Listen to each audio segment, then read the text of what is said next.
ہمارے ملک میں بھی ابھی وکیل، تعلیم یافتہ، گریجویٹ عورتیں وہ بھی کہتی ہے کہ مرد جب 4 شادیاں کر سکتا ہے تو ہم 4 شوہر کیوں نہیں رکھ سکتے؟ پاکستان زندہ باد، پاکستان پائیدہ باد۔ هو الذي خلقكم من نفس واحدة وجعل منها زوجها ليسكن إليها۔ ناکے اور منکو دونوں کا جنس بھی ایک ہونا چاہیے۔ امام ابو حنیفہ جنات کے ساتھ نکاح کو حرام قرار دیتا ہے۔ اگر کوئی جنیہ کسی بزرگ پر یا کسی شیطان پر عاشق ہو جاتی ہے کہ تو مجھ سے نکاح کر لے، امام صاحب فرماتے کہ حرام ہے۔ کتیا کے ساتھ جیسے کوئی نکاح نہیں کر سکتا، کوئی کسی بکری کے ساتھ نکاح نہیں کر سکتا، بھینس کے ساتھ نکاح نہیں کر سکتا، حرام ہے، ناجائز ہے۔ جن آپ کے جنس میں سے نہیں ہے، جنیہ کے ساتھ اجازت نہیں ہے، نکاح کرنے کی اجازت نہیں۔ امام صاحب اس کو حرام سمجھتا، اور حقیقت بھی یہی ہے۔ قرآن و سنت صحابہ کی زندگی میں کوئی بھی مثال نہیں ہے کہ کسی نے اس طرح۔ ہاں بعض جھوٹے قسم کے عامل آپ کو بتائیں گے جو بے دین قسم کے کہ میں نے جن سے نکاح کیا ہے، جنات میرے کنٹرول میں ہے، جن سے میں نے نکاح کیا ہے، وہ شریعت کا پابند نہیں ہوگا۔ پرلے درجے کا وہ عامل اگر داڑھی بھی رکھی ہے، تعویذ معویذ کرتا، وہ بھی بغیرت ہے دنیا کا، وہ بھی بغیرت ہے، اس کی اجازت نہیں ہے۔ اللہ نے جنس ایک رکھا ہے۔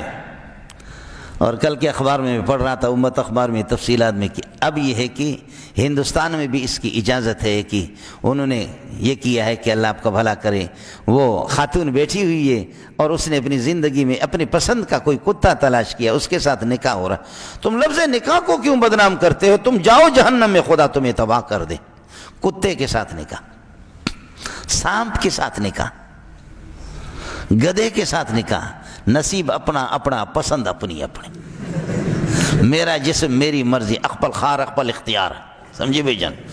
ہاں جی، وہ کیا کہتے ہیں؟ اقبل خاورہ اقبل خارہ اقبل خاورہ اقبل اختیار، نصیب اپنا اپنا، پسند اپنی اپنی جی۔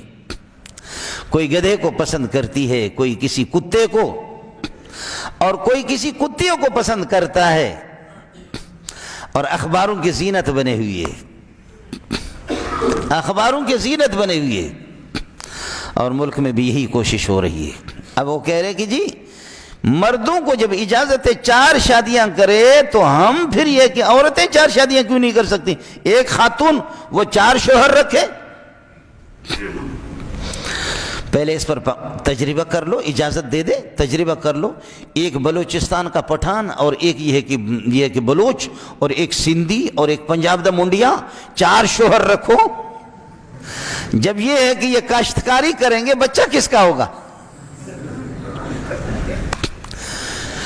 جب یہ کاشتکاری کریں گے، بیج بوئیں گے، تو بچہ کس کا ہوگا؟ اس قسم کی بےغیرتی باتیں، بے حیائی اور بے شرمی کی اس قسم کی باتیں، اور پھر باہر کی دنیا میں اگر مسلمانوں کے ملک میں اس قسم کی کوئی بات کر لے، اس کی پذیرائی ہوتی ہے کہ یہ ملک کا ہیرو ہے، یہ ملک کا ہیرو ہے جی، کوشش۔ اور پھر یہ ہے کہ حمل کے دوران جب عورت حاملہ بھی ہو جائے، حیض کے دن بھی ہے، نفاس کے دن بھی ہے، بیماری کے دن بھی ہے، حمل کے دن بھی ہے، اس لیے شوہر کو تو اجازت دی ہے کہ وہ 4، بلکہ آپ کو حیرت ہوگی، آپ دیکھیں 30-40 بکریوں میں 1 بکرا ہوتا ہے، گائے میں آپ دیکھیں کہ ایک بیل ہوتا ہے، جانوروں میں بھی جوڑے ہیں اس قسم کے بےغیرتی کو نہیں۔ صراحتاً اللہ نے مرد کو تو اجازت دی ہے کہ وہ 4 شادی کرے، اور لونڈیوں کی بھی اجازت دی ہے، لیکن یہ کہ کبھی 1.25 لاکھ انبیاء کی زندگی میں 1.25 لاکھ کی تعداد ہے۔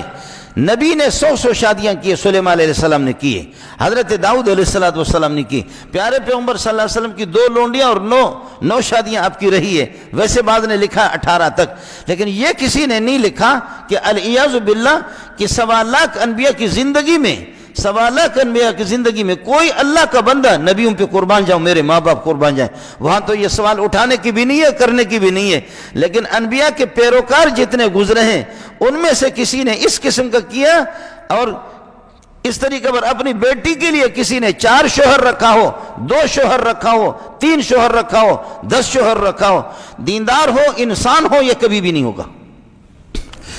یہ وہ بے حیاؤں کا طریقہ ہے جو میں نے عرض کیا کہ 4 قسم کے نکاح جو آپ کو سنائے۔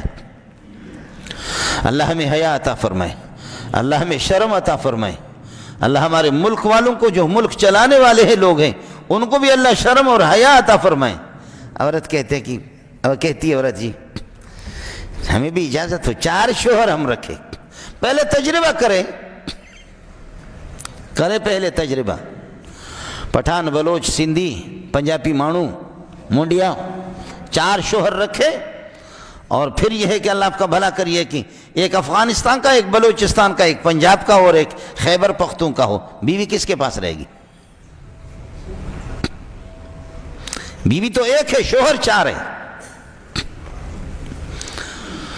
اور دن کیسے تقسیم کریں گے؟ حیض والے دن کسی کو دیں گے؟ نفاس والے دن میں کسی کے اس میں نفاس آ گیا، حیض آ گئی، بیماری ہو، اس کا کیا ہوگا؟ اس قسم کی بے حیائی کی باتیں ہمارے ملک کے اندر بھی ہو رہی۔ اللہ اکبر، اللہ اکبر۔ میرے نبی نے فرمایا کہ الایمان بضع و 60 شعبۃ، الایمان بضع و 70 شعبۃ، ایمان کے 70 شاخیں ہیں، لیکن ایک اہم شاخ ایمان کی فرمایا الحیاء شعبۃ من الایمان، حیا بھی ایمان کا شعبہ ہے، شرم بھی ایمان کا شعبہ ہے۔ ہمارے ملک میں اب یہی کوشش ہو رہی ہے کہ حیا اور شرم کو ختم کیا جائے،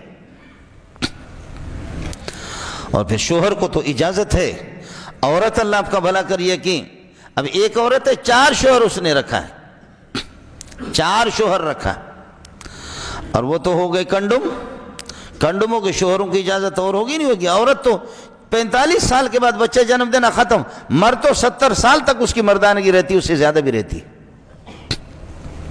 اس لیے مرد طاقت کے مالک ہے، اس کو اس کی اجازت ہے کہ وہ زیادہ شادیاں کریں، لیکن عورت کو اس کی اجازت۔ پھر عورتوں کا تناسب زیادہ ہے، ہمیشہ یہی رہا ہے، حتیٰ یکون ل50 امرأۃ قیم واحد، آخر میں یہ ہوگا کہ ایک مرد ہوگا 50 عورتیں ہوں گے۔ آپ کے ملک میں بھی ابھی قانون پاس ہو گیا کہ اگر دوسری شادی کرے، تیسری کرے، چوتھی کرے تو بیوی سے اجازت لے لے۔ وہ کون سی بیوی ہوگی جو اجازت دے گی کہ میرے لیے دوسری سوکھن لائے؟ وہ جج نے بلایا، ہمارے کسی بندے کو بلایا، کہا کہ آپ نے ملک کا قانون یہ ہے، ابھی جیسے کہ پاس ہو گیا، مبارک ہو آپ لوگوں کو، آپ کے ملک میں ایسے ایسے مولوی بھی وہاں ایسے الو کے پٹے بیٹھی ہو زر خرید کہ ان کو کچھ بھی خدا کی قسم قرآن سنت کا کوئی پتہ نہیں ہے، کہتے کہ بیوی سے اجازت، پہلی والی بیوی سے اجازت دے، وہ کون سی بیوی ہوگی جو اجازت دے گی کہ میرے لیے دوسری، تیسری، چوتھی سوکن تلاش کر کے میرے لیے لاؤ؟ جج نے بلایا، کہا کہ آپ نے دوسری شادی کی ہے؟ کہا کہ ہاں تو کی ہے۔ کہا کہ کس قانون کے تحت؟ ملک کا قانون اس کی اجازت نہیں دے رہا، پاکستان اس کی اجازت نہیں دے رہا، آپ نے کس قانون کے تحت بیوی سے اجازت لی؟ بیوی تو کہہ رہی ہے کہ مجھ سے اجازت نہیں لیا، آپ نے کس طرح، کس قانون کے تحت؟ تو وہ بھی تھا، اس نے کہا کہ اللہ کے قانون میں اجازت ہے، 2 کرو، 3 کرو، 4 کرو، اللہ کے قانون کے۔ تو جج نے سب کو کہا تم لوگ نکل جاؤ، اس کو میں ٹھیک کر لیتا ہوں۔ سب کو نکال دیا، دروازہ بند کر کے جج نے کہا کہ یار انشاءاللہ آپ کا کیس ڈسمس کرتا ہوں، شکر ہے میری اپنی بھی 2 ہے۔ آپ نے بات تو بڑی اچھی کی کہ کسی قانون میں اس کی اجازت، ملک کا قانون الٹا قسم کا قانون اور فضول قسم کا قانون اس کی اجازت دے یا نہ دے۔ اللہ نے جب اجازت دی تو اس نے کہا کہ میں نے کی، جج نے کہا میرے اپنے بھی 2 ہے۔ جج نے اس لیے بھائی جاؤ مزے کرو، تیسری بھی کرو، چوتھی بھی کرو، کوئی مسئلہ نہیں ہے اس قسم کا۔ تمہارے اس قسم کے قوانین کو جو قرآن و سنت کے خلاف تم قانون بنا دو، جوتے کے نوک پہ لگا دیں گے ان کو، اس قسم کا قانون نہیں ہوگا۔ اور ابھی بھی آئے تھے ٹیلی ویژن والے، مجھ سے پوچھ رہے تھے، اللہ آپ کا بھلا کریے کہ یہ 3-4 شادیاں ہمارے ملک میں 35 سال، 40 سال عورتوں کو رکھا گیا ہے، دوسری پہ نہیں دیں گے، تیسری پہ نہیں دیں گے، چوتھی پہ نہیں دیں گے۔ بابا اگر انسان ہے تو شادیاں نہیں کرا رہے، اور جب تک پراپرٹی اور جائیداد نہیں ہوگی کوئی بے دین قسم کا، اس بے دین سے اللہ آپ کو بھلا کریے کہ اس بے دین کے تلاش میں دوسری پہ کرا دو، تیسری کرا دو، آخر ہماری بہنیں، ہماری بیٹیاں کیا کریں؟ سعودیہ کا حال کیا ہے، جا کر کے دیکھ تو لو، 20-25 لاکھ خواتین، پٹھان ان سے شادی نہیں کر سکتا، بلوچ ان سے نہیں کر سکتا، کسی کو بھی اجازت نہیں ہے، اجمی شادی نہیں کر سکتا۔ خود عربوں کا رخ، ان کی نگاہ لگی ہوئی نیو یارک پہ لگی ہوئی ہے، امریکہ پر لگی ہوئی، گوری جو نیلی ان کی آتے ہیں، کتیا کی طرح جو آنکھیں ان کی ہوتی ہے، عرب خود اس طرف دیکھ رہے ہیں، اور ہماری بہنیں اور بیٹیاں سعودیہ کے اندر، پوری دنیا کے اندر اسی طریقے پر. کچھ تو خدا کا خوف کرے کہ اس گھر میں ہوگا کیا، اس گھر پہ کتنی لعنتیں برستی ہوں گی کہ جہاں پر بیٹیاں اور بہنیں بیٹھی ہوئی ہے. اس وجہ سے فرمایا النکاح من سنن المرسلین، النکاح من سنتی، وقال علیہ الصلوۃ والسلام فمن رغب عن سنتی فلیس منی. اس لیے میرے بھائی اس سنت کو اللہ ہمیں حیا بھی عطا فرمائے، شرم بھی عطا فرمائے. میں عرض یہ کر رہا تھا کہ جب بیٹیاں بہنیں ہماری بالغ ہو گئی، للہ فی اللہ اپنے گھر سے مناسب رشتہ کر کے ان کو رخصت کرا دو. اللہ حامی ہو. آخر دعوانا